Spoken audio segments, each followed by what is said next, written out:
Isa na namang Pogo Hub na sangkot umano sa sex trafficking, kidnapping at scamming ang sinalakay.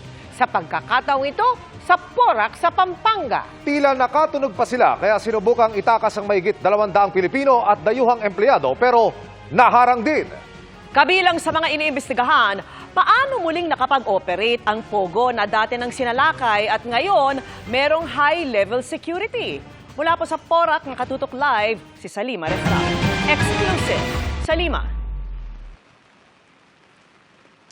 Mel, Vicky, Emil, gwardyado at bantay sarado nga ng puwersa ng pamahalaan itong sinalakay na Pogo Hub dito sa Porac sa Pampanga. Ayon sa Presidential Anti-Organized Crime Commission o PAOC, sangkot ang pogong ito sa human trafficking, sex trafficking, pananakit, torture at kidnapping, maging mga scamming activities.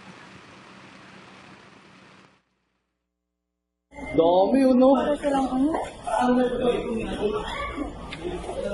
Uy, jowa ka. Tignan mo.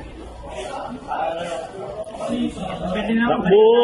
Kuha ito kahapon sa isang Pogo Hub sa Porac, Pampanga. Ang mga dayuhan, mistulang nagsisilikas at nagmamadaling magsialis matapos umano nilang matunugan ang nakaambaroong operasyon. If you are a foreigner in the Philippines, you are required to bring your passport at all times. Kaya nang i-operate kagabi ng Presidential Anti-Organized Crime Commission, PNP SAF, CIDG at iba pang local police, kaunti na lang ang naabutan sa target location. We're expecting mas maraming mga foreign nationals dito. Unfortunately, maaring nag-leak yung information kung kaya ang abutan na lang natin ay less than 100. Sa bandang Clark, 7 sasakyan lulan ang mga tumakas sa Pogo workers ang naharang ng mga otoridad. 157 na mga Chinese, Korean, Vietnamese, Malaysians at Burmese ang mga nasagip. Ang isa, natukoy pang kidnap victim. Nasa 50 naman ang mga Pilipinong Pogo staff at security. Ayon sa PAOC, sangkot umano ang Pogo sa scamming activities, pananakit, kidnapping at sex trafficking. May mga tinotorture dito, pinapalo ng mga baseball bat at mga pinagtatatadyakan dito. Meron tayong isang video ng isang di umano babae na pinagsasayaw dito at pinagpapasapasahan ng mga boses. Ginagamit siya sexually. We're hoping na na-rescue namin dito yung subject naming babae. Siya po ay binibenta, binibid online. So, at yun na nga po, kung sinong nanalo sa online bidding, siya ang makaka-avail sa sexual services niya at any given time. Sinalakay ang Pogo Hub sa bisa ng search warrant mula sa Malolos RTC Branch 14.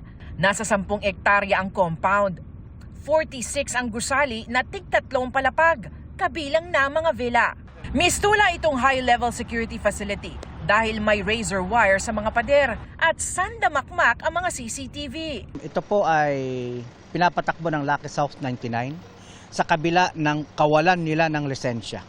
Wala po silang lisensya para mag-operate, provisional or otherwise.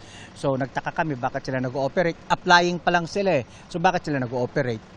Ayon sa PAOC, na-raid na ang naturang Pogo Hub noong 2022 sa ilalim ng pangalang Lucky 99 Outsourcing. Iniutos pa ito noon na tuluyang ipasara ni DILG Secretary Benhur Abalos. Inaalam pa kung paano itong nakapag-operate muli. Sa ngayon, nasa Pasay na ang mga na-rescue na Pogo workers. Ang mga dayuhan isasalang sa immigration profiling at processing. Kakausapin din sila pati ang mga Pilipino para hinga ng pahayag. Kinukuha pa ng GMA Integrated News ang panig ng Lucky South 99 habang ang may-ari ng lupa na kinatitirikan ng compound nilinaw na subject na ito ng execution ng naipanalong ejectment case. Tugon naman ng kumpanyang umuupa sa compound, wala silang kinalaman sa operasyon ng Pogo, pagpapaupa rin o subleasing umano ang negosyo nito. Bukod dyan, iniimbestigahan na rin kung paano natunugan ng mga taga-Pogo ang gagawing raid.